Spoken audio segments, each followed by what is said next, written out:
What's up? What's up? What's up, my YouTube people? How's everybody doing? How's the family doing? As you can tell in this video, we did get the bracket off. I said I was going to make a part 2.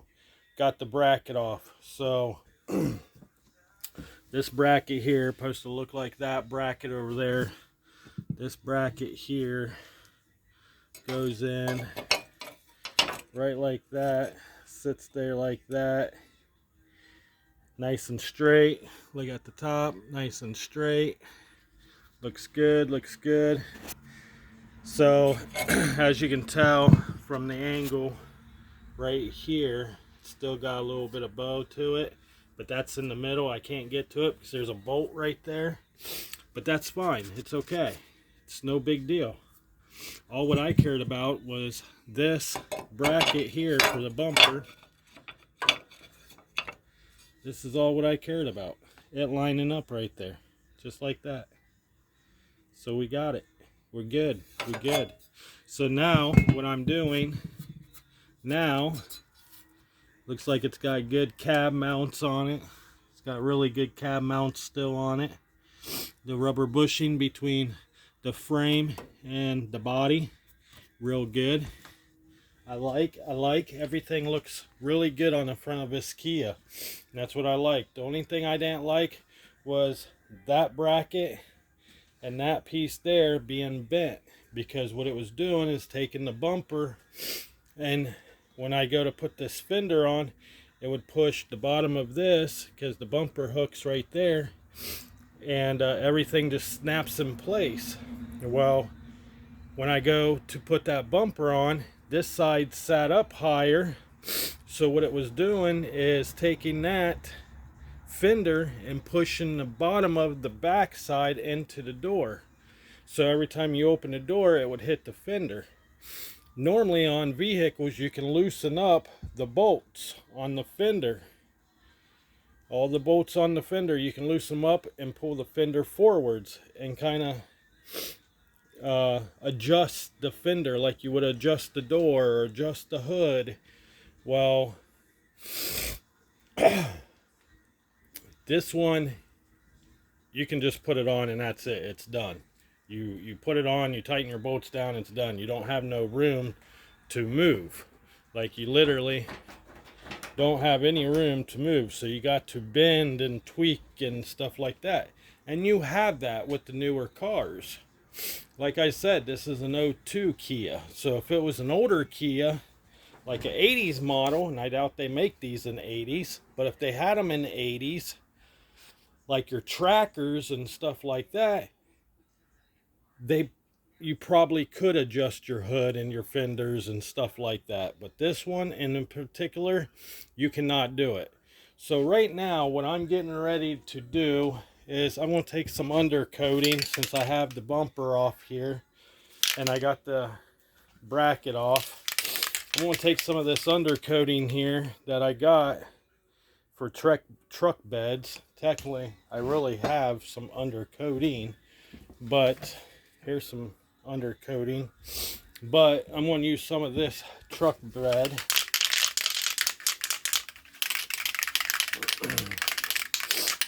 We're going to take some of it, since you're not even going to see what was behind here. I'm going to take some of this.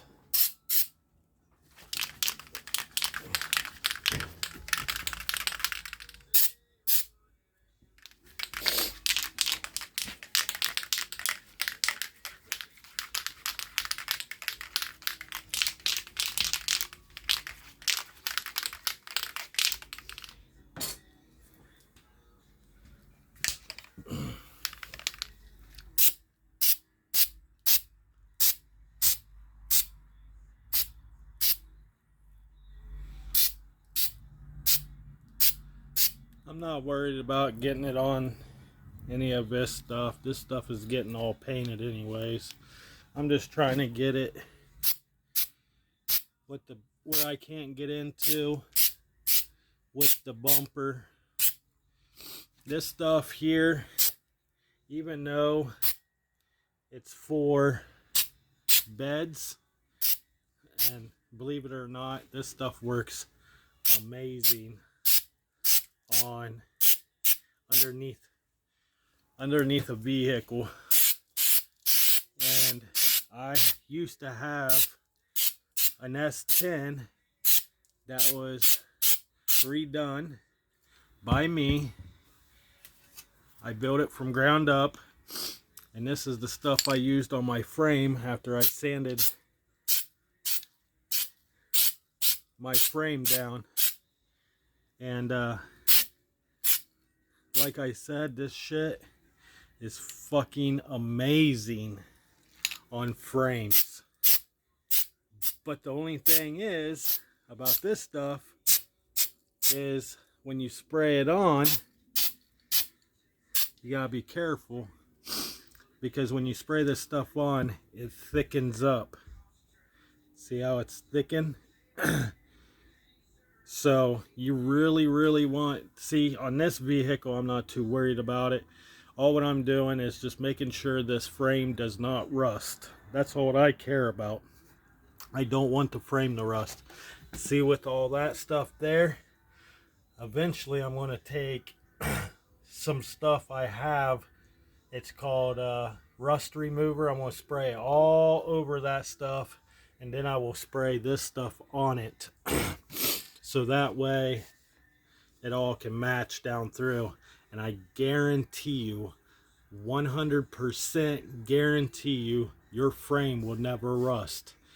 Now, if you're restoring a car, I would recommend you to sand down your frame, clear down to bare metal, then spray this stuff on it. Because when it thickens, this is what it looks like when it thickens up. Even though there was hardly any rust, and the rust, it kind of looked like that. I just wiped down. There was no flakes, no nothing, but it will it will pretty much get inside of the old stuff and just seal it all up and nice. That's what I like about it. Now I will use this stuff here on my older vehicles, my older frames, like my S10. I did all the frame by hand. I took a special grinding disc, and I went clear down. When I had the whole front end of my S10 tore apart, I went clear down to where you can see shiny metal. Did the inside of the frame, outside, top, bottom. I did it all, and it came out beautiful. And I guarantee you right now, to this day, the truck probably has no rust on the frame. I can tell you that much. I like using this stuff once in a while. Now, if I was restoring my old S10, all what I was doing is keeping it from rusting. Now, if I was going to restore my S10 and make it back to the original, or just restore the frame in general, I would have sandblasted it, sprayed undercoating on it, and then did it that way. Now with this stuff here, it's just like this. Honestly, to be honest, it's just like this. It's identical. The only thing it's different, this one says truck beds. That one says rubberized undercoating. That's the only thing it's different. Look at the names. Same fucking thing. It's made by the same people, guys. Same people. Identical. The only thing is this one, when it sprays out black. This one sprays out brown. That's the only thing. The only difference. One sprays out brown, one sprays out black. The only freaking difference.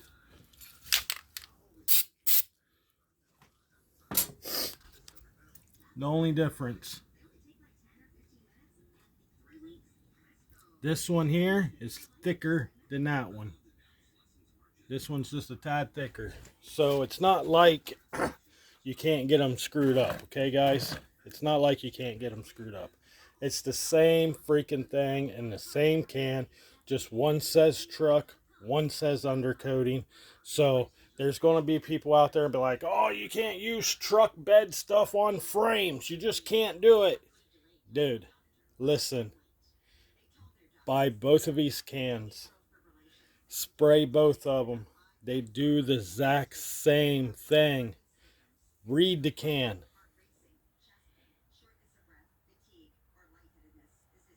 Bam. And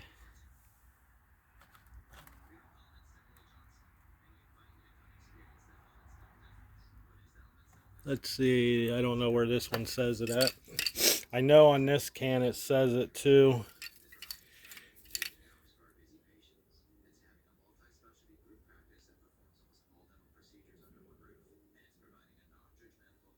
But anyways, it's the same fucking thing, guys. It's the same thing. Same company makes them. It's just one's in a different, and it says undercoating. One says for truck. I guarantee if you buy both cans, spray them, they will come out the same thing. Now, back when I was doing my S10, this is the stuff I bought, and this is the stuff I bought for my truck bed, right? Because I was thinking the same thing. It's made by the same company, but the one says truck bed, one says undercoating, right? Self-explanatory. This one supposed to go underneath the vehicle. This one supposed to go in the bed of a vehicle, right? So I bought 2 cans of this stuff one day. Came home. I did one part of my frame with that stuff. The other part with this, just to see what the difference were. There was no freaking difference. The only difference there was, this one's brown when it sprays out. This one's black when it sprays out. Exactly what's on this wall right here. Undercoating, bed. Undercoating, bed. This one's more stronger than this one, of course. So yes, you can use this stuff underneath your vehicle on a frame. It don't matter. I've used it. I never had a rock chip in it. I never had anything chip. Anything like that. So you can do it.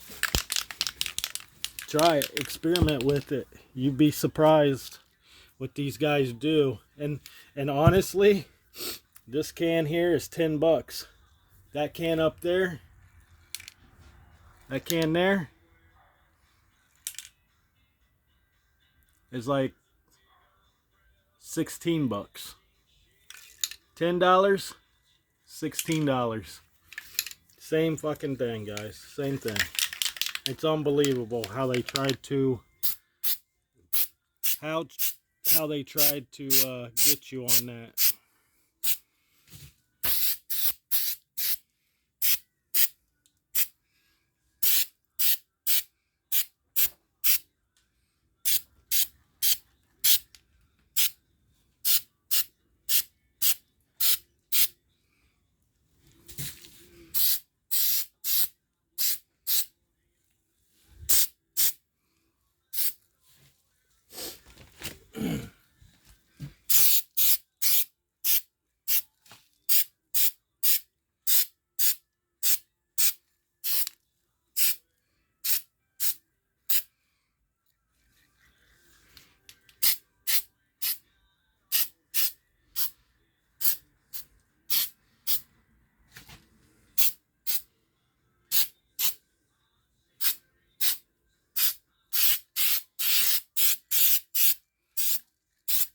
Boom.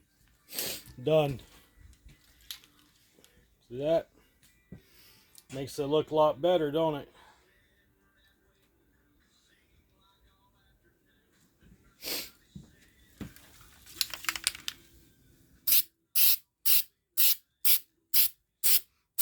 Actually, this stuff right here is underneath my Durango. And I guarantee if I climb underneath my Durango, there is no rock chips or anything. Same shit that I sprayed underneath my Durango. One side had that, one side had that. Same thing. made by the same people. It's funny, but it is what it is. Shit happens, right? I guess. People do what they want to do. I don't care. Before I spray the bracket, the bolt broke right here. As you can tell on the back, the bolt broke, so we're going to have to get that out before I put it back on the vehicle. But I ended up snapping that nut off, so I'm going to go ahead and pull it out and before I put it back on the vehicle and before I paint it. So, and don't get confused, guys. That's primer from Napa. That's from Napa as well, but it is Duplicolor. Same thing, made by the same company. As you can tell, I do a lot of Duplicolor stuff. I got a lot. I'm not saying they're a bad company. I'm just telling you guys that and this is the same freaking thing, guys. Same thing. There is no difference in the between except for one's brown and one's black. And if you're going to use this stuff right here, this bed stuff inside of a bed, I would recommend you, highly recommend you to sand your bed down really good. If you don't, it's never going to stick. That means you gotta literally take a DA sander, sand the inside of your bed down, hand sand the corners. Trust me, I did it myself on my S10, and I learned from that mistake. That was before I started making videos. So, but anyways, guys, that's a video for you. I figured I'd show you. I bent it back. As you can tell, it looks a lot better. Now you can see where that dent is right there. It was bent, so now it's nice and straight. It looks good. I'm happy with it. So with that being said, Joker 1014's out. You guys have a good night, have a good weekend, and be safe out there. Sounds like it's sleeting out. Talk to you all later. Bye.